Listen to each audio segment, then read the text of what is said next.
Hi, I'm Emma, a 29-year-old software engineer from San Francisco. When I got home from work, I was shocked to find my bedroom door open. Instead of my neatly arranged room, there were boxes of baby clothes and a crib where my desk used to be. My younger brother Ryan, who had moved out after getting married, was nowhere to be seen. "Ryan, what happened here?" I shouted, my voice echoing off the empty walls. Ryan appeared from down the hall with a sheepish smile. "Hey Emma, surprise. Jen and I needed space for the baby, and your room is the biggest," he said. I felt upset. "You moved out my things? This is my house too. You can't just take over my space," I said. Ryan shrugged. "It's not like you need all this space. Plus, it's better for the baby." I tried to stay calm. "Better for your baby? Where are my things, Ryan?" "They're in the garage. I thought you wouldn't mind," Ryan said. "Mind? Of course, I mind. Since when did you decide to move back here anyway?" "We're tight on cash, and this place is as much mine as it is yours." Mom and Dad agreed, Ryan said. It hurt that our parents had taken his side without considering that I had been paying the mortgage and expenses for years. This wasn't just about space, it was about respect. "So you all just made this decision without talking to me?" "I pay the bills here. My money keeps this house running," I said. Ryan crossed his arms. "Well, maybe it's time you stopped. We'll take over from here." I was stunned. "You and Jen can't even handle your own rent, and now you want to handle a $66,000 mortgage? That's a joke." "We'll figure it out. We always do. Why don't you find a smaller place? It'll be quieter for you, with no crying babies," Ryan said. The conversation wasn't going anywhere, and with each word, Ryan pushed me further away. I felt both betrayed and shut out from my own home. I knew I had to make a choice, stay and fight for my space or leave and let them face the consequences of their decisions. Looking around at the remnants of my life, the choice was clear. "Fine, Ryan," I said quietly, my energy fading. "I hope you figure it out, but don't expect any more money from me."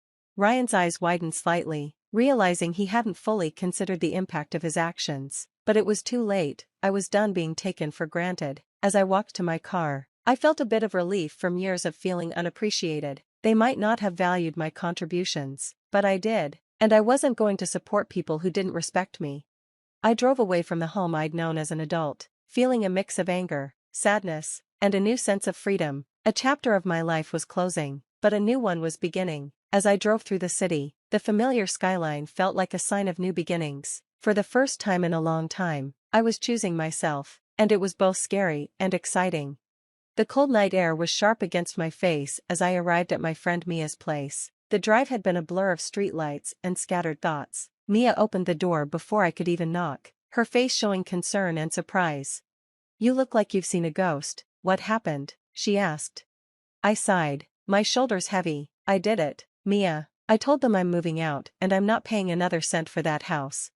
Mia led me to the sofa and handed me a warm cup of tea. "Wow, that's huge. Are you sure about this?" "Yes," I replied, my voice steady even if my feelings were mixed. "They need to understand." I wanted them to see what life was like without me, hoping they'd finally appreciate everything I'd done over the years. Talking with Mia helped me sort through my feelings, but it didn't ease the guilt of leaving my parents or the anger toward Ryan for causing all this mess. Despite Mia's reassurances, the night was restless, filled with doubts and what-ifs. The next morning, I started looking for a new place. As I browsed listings, I realized I could afford something smaller but nicer, closer to work. The idea of living downtown, away from the tension of my family home, felt freeing. By the end of the week, I had signed a lease for a modern apartment in a high-rise with a view of the Bay Bridge. It was my own space, decorated to my taste, and it felt like a fresh start where I could redefine what home meant to me. Over the weekend, Mia and a few colleagues helped me move in. My phone buzzed nonstop with calls and messages from my parents, who were frantic about the financial burden now on their shoulders. "Emma, please, we need to talk. We can't handle the mortgage on our own." My dad's voicemail echoed through the empty living room. I felt a pang of sympathy, but years of being taken for granted had strengthened my resolve. They had quickly and easily chosen Ryan's side, and now it was time for them to deal with the consequences of their decisions. I focused on setting up my new life, arranging furniture, and hanging art. Each piece I added felt like a statement of my independence, a declaration that I was no longer the family's fallback. As the sun set over the city, casting a golden glow across my new living room, I felt a sense of peace for the first time in weeks. This was my space, my choices, my life. The break from my family was harsh but necessary. I had chosen myself over the perpetual role of supporter, and though the future was uncertain, it was mine to shape.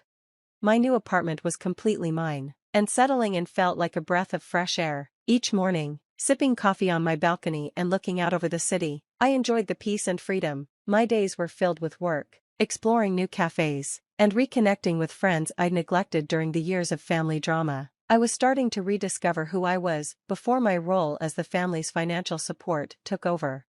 However, as I built my new life, my old one was falling apart. My phone was constantly buzzing with messages and missed calls from my parents, who were struggling without my financial help. One evening, after a nice dinner with friends, I saw multiple missed calls from mom and dad. I hesitated but decided to listen to their voicemails.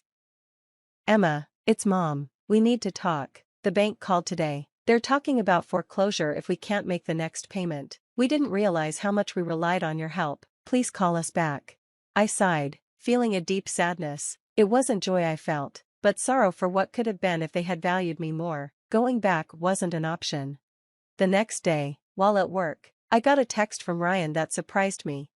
"We really messed up. Emma, I didn't think you'd actually leave. We're losing the house because of me. I'm sorry." Ryan's message made me feel both vindicated and sad. It was the first time he acknowledged he'd taken me for granted, but his apology felt too little, too late. I replied simply, "I hope you find a way to fix this, Ryan. I'm not your safety net anymore." As weeks turned into months, my parents had to sell the house and move into a smaller, more affordable place. Ryan and Jen downsized too, moving into a modest apartment that stretched their budget. Through mutual friends, I heard about their struggles. Ryan took on extra work, and Jen started freelancing to make ends meet. They were learning the hard way about self-sufficiency and the cost of taking others for granted. Even though they were struggling, I found it hard to feel happy about their situation. There was no joy in their hardship, only a quiet recognition that this was a necessary chapter for all of us. They needed to experience life without a safety net, and I needed to follow my own path without carrying their expectations.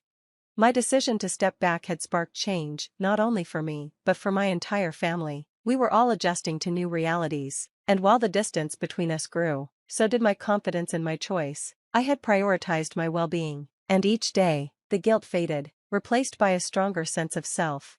Living in my high-rise apartment with the cityscape before me, my life found a new rhythm filled with possibilities and personal achievements. The freedom to make my own choices, free from family expectations, was exhilarating. Each day, I immersed myself in work and passions, finding joy in things that once seemed out of reach. My freelancing career flourished with the extra hours I could now dedicate. I expanded my network, took on challenging projects, and saw my reputation as a skilled software engineer grow. This success brought financial stability and a sense of accomplishment that was entirely my own, untainted by family obligations or guilt. But even as I thrived, the shadow of my family situation lingered. The family home, once a symbol of shared memories and unspoken agreements of support, was sold, marking the end of an era. My parents, now living in a modest condo, were beginning to grasp the weight of their previous expectations and the consequences of their choices. One quiet evening, as I looked out over the city lights, I received an email from my mom, something I had both dreaded and anticipated. She wrote about the house sale, the pain of downsizing, and the lessons they had learned. Most importantly, she offered a heartfelt apology for taking my contributions for granted and acknowledged the unfair pressure they had put on me. Reading her words, I felt a mix of relief and sadness. It wasn't the joy of vindication, but a somber acceptance of how much had changed. I replied with careful and honest words, expressing hope for their new beginning and a desire for a future where we could reconnect, not as dependents and benefactors, but as family. As weeks passed, our communication, once tense, began to soften. We shared updates and small talk, rebuilding bridges that had seemed irreparably burned. Ryan also reached out with more thoughtful and mature messages. He shared news about his growing family and new job, showing he was trying to make amends through actions rather than words. Meanwhile, I continued to build my new life. I explored new hobbies, made new friends, and traveled. Each experience added layers to my identity that were uniquely mine. I learned to balance the joy of independence with the often difficult dynamics of family relationships, the poetic justice of their situation, the consequences they faced, And the growth we all experienced didn't come with a neat, storybook ending. Instead, it was an ongoing journey of learning, understanding, and, most importantly, forgiving, at a pace that respected all our paths. In this new chapter of my life, I found not only success and independence, but also a deeper understanding of forgiveness and family love. It was a beginning that promised not just happiness, but lasting peace, shaped by the challenges of the past. And that's where our story ends. Emma learned to stand up for herself and redefine her relationships on her own terms. Now, I'd love to hear from you. Do you think Emma made the right choice by stopping her financial support, or should she have handled it differently to keep family ties intact? Dive into the comments and share your thoughts on finding the balance between personal independence and family obligations.